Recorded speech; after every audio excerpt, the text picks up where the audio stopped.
bien dans son job pour parler du leadership au féminin. Alors on parle de programme de leadership, d'accompagnement des talents. Là, on va travailler avec vous, Mélanie Paillou. Je suis ravi de vous accueillir. Vous êtes déjà venue sur notre plateau, docteur en psychologie cognitive et manager de l'innovation chez Performance SE. Tout à fait. Je l'ai bien dit ? Bien. Parfait. Jusque-là, pas de faute.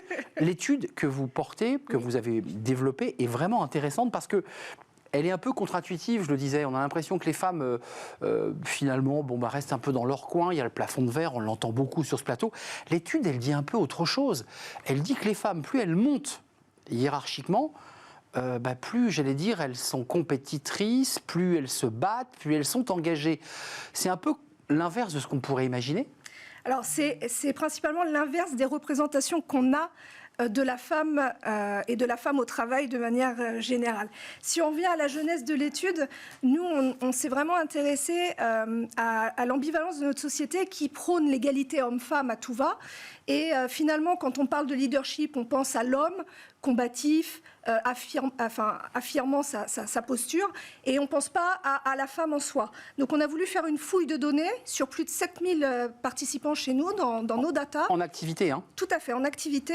Et voilà, là on a regardé un petit peu ce qui se passait du côté des femmes et des hommes sur des caractéristiques de leadership. Les femmes se révèlent, c'est votre étude, être plus combatives et affirmées que les hommes, contrairement aux stéréotypes. Les femmes leaders, on reviendra évidemment sur leur position hiérarchique, montrent une préférence plus marquée pour la compétition. Ça, c'est très intéressant, ça aussi. Clairement. Ce qui veut dire qu'il n'y a pas vraiment de différence ? Alors, si, justement, il y a une différence, c'est-à-dire que les femmes présentent des traits de combativité et d'affirmation de soi significativement supérieurs aux hommes, et ce, plus elles montent dans la hiérarchie, alors que les hommes, eux, présentent des niveaux de combativité et d'affirmation de soi au même niveau que les femmes. Cependant, cela diminue au fur et à mesure que eux montent en hiérarchie. Mais est-ce ça peut s'interpréter de plein de manières, et c'est intéressant d'avoir une psychologue sur le plateau, parce qu'on peut imaginer aussi que c'est plus dur pour les femmes d'accéder à des postes à responsabilité, et il faut être encore plus pugnace, plus combatif. On peut l'analyser comme ça. On peut l'analyser comme ça, et on peut l'analyser aussi en prenant un petit peu quelque chose qui est très connu dans le monde de l'éducation. Dans le monde de l'éducation, on va dire, les jeunes filles ne sont pas bonnes en maths, elles ne vont pas s'orienter vers des carrières de scientifiques. Ça, c'est très dit. Tout à fait. Eh bien, pour les femmes, c'est pareil. On leur a tellement dit qu'elles n'étaient pas combatives, qu'elles n'avaient pas de leadership, elles n'osent pas s'orienter vers des carrières à responsabilité managériale. Donc, en fait, c'est typiquement le processus du menace du stéréotype. Et donc, c'est finalement ce qu'on appelle, nous, en psychosocial, une prophétie autoréalisatrice. Elles sont plus engagées. Ça, c'est une autre donnée qui est intéressante, que je trouve vraiment intéressante. C'est que non seulement elles sont compétitrices, elles s'engagent, mais elles sont encore plus engagées que les hommes dans leur entreprise et dans l'idée de travailler dans le collectif. Donc il y a aussi peut-être une touche féminine aussi, ou pas, lorsqu'on est une femme dirigeante.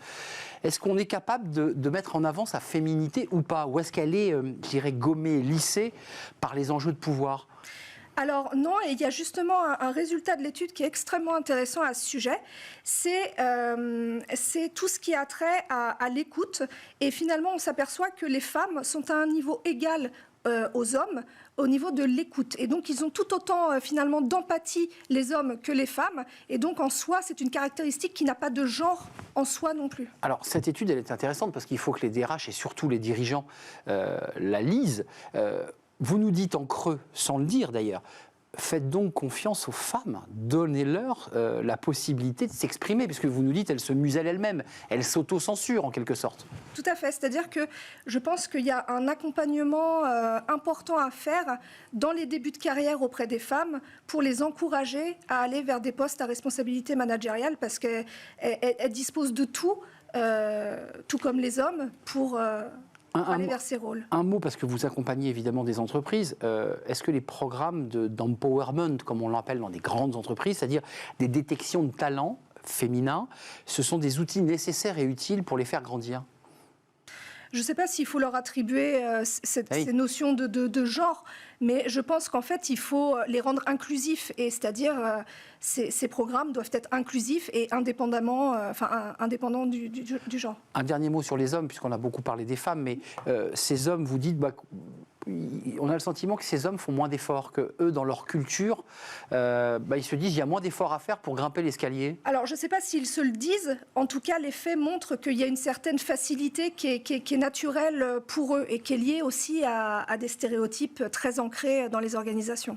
C'est vraiment une étude intéressante parce qu'elle permet aussi de libérer, pour les femmes qui liront, de se libérer. C'est aussi ça l'objectif. Ah bah bien sûr, oui. C'est libérez-vous. Bah tout à fait. Osez. Oser.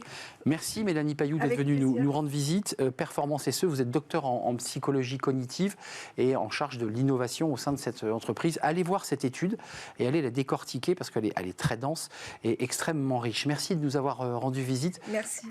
On tourne une page, c'est le Cercle RH et un grand entretien aujourd'hui avec la DRH de PepsiCo, qui est une marque internationale et qui ne vend pas que des boissons d'ailleurs, mais toutes sortes de produits. On va revenir sur cette entreprise et sur les actions RSE notamment engagées par ce groupe international. On accueille tout de suite la DRH de PepsiCo.